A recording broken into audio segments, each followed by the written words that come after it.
Hello friends, இப்போ நம்ம என்ன பார்த்துட்ருக்கோம் அப்படின்னா, நம்ம 2025ல நடந்த எக்ஸாம் கொஷின் பேங்க்கையும், விசஸ் 2025 நியூ சிலபஸ் இருக்கு இல்லைங்களா, அதையும் கம்பேர் பண்ணி எது எது எங்கெங்கே கேட்டிருக்காங்க அப்படிங்கிறத நம்ம லிஸ்ட்டு போட்டு வச்சுருக்கோம். அதில் பார்த்தீங்கன்னா, அறநூல் தொடர்பான செய்திகளில் பார்த்தீங்கன்னா, நம்ம 4 அறநூல்கள் பார்த்துருக்கோம். என்னென்ன பார்த்துருக்கோம்? ஏலாதி, திரிகடுகம், முதுமொழி காஞ்சி, நான்மணிக்கடிகை இது 4ம் பார்த்துருக்கோம்.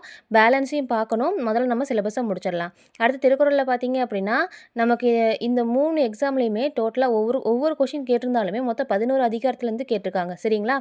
அதனால நம்ம திருக்குறளில் வந்து பொறையுடைமை நம்ம பார்த்து முடிச்சிட்டோம். பேலன்ஸையும் நம்ம பார்த்துரலாம்.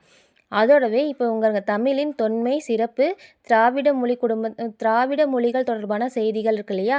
இதுலேருந்து பார்த்தீங்க அப்படின்னா, குரூப் 4ல 2 மார்க்கு, குரூப் 2ல 2 மார்க்கு, எஸ்டிஎஸ்சியில் 3 மார்க்கு. மொத்தம் இதுலேருந்து மட்டுமே 2025ல பார்த்தீங்கன்னா 7 மார்க் கேட்டிருக்காங்கங்க. இதில் முக்கியமாக படிக்க வேண்டியது எதுன்னு பார்த்தீங்கன்னா, திராவிட மொழி குடும்பம் அப்படிங்கிற தலைப்பில் இருக்கிற பாடத்தை நம்ம கண்டிப்பாக படிக்கணும். இது எங்கே இருக்குது அப்படின்னா 9th நியூ புக்கில் இருக்குதுங்க. இதுலேருந்து பாருங்கள், குரூப் 4ல, குரூப் 2ல, எஸ்டிஎஸ்சியில் மட்டும் 3 கொஷின், மொத்தமாக 5 கொஷின் கேட்டிருக்காங்க. இதில் 1ல் மட்டும். சரிங்களா?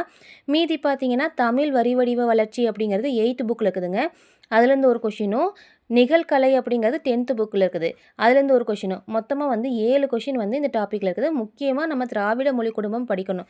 ஏன்னா இங்கே பாருங்கள், திராவிட மொழிகள் தொடர்பான செய்திகள்னு டைரெக்டாகவே கேட்டிருக்காங்க. அதனால் இந்த 9th புக்கை தெளிவாக படிச்சுக்கோங்க. சரிங்களா? நன்றி.